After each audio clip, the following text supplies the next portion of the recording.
Okay, so basically I created a Power BI solution like this, and let's say I'm now in 16. I'm select 16, and it will tell me what is the last week sales.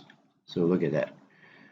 So last week sales 283,000, right? So I click on this 15,000. So you can see that, see, 283. So last week's 294, right? It should be coming here, right? 294, and right there.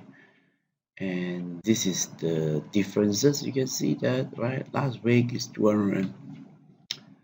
Last week was this year, so I should be looking at this over here.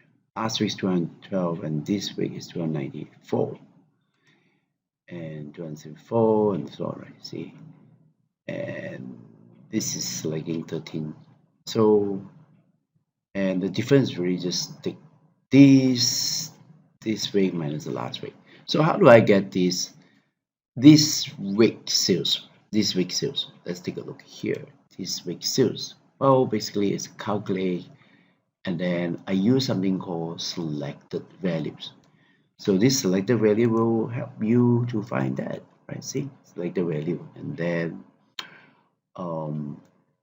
so what is selected value? It's basically that I have a slicer, so when I select the item, it will give me that. So what I'm saying that I ask Power BI, go to this week here, this week sales here, and then look at the total current sale. But before that, I do a filtering, which is based on selected value. So I got that selected right there.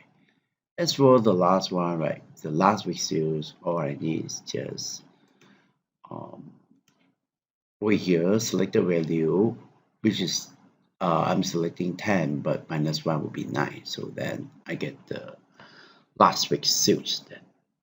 Oh, here is actually quantity, right? So anyway, you should get the idea.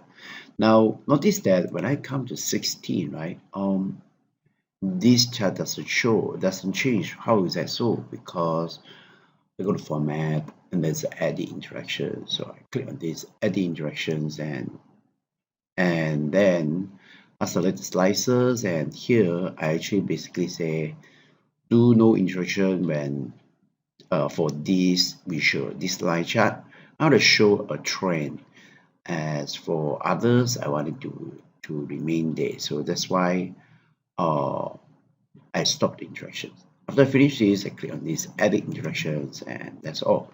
And this is part of what I cover in my Power BI Level 2 class, Time Intelligence. Thank you.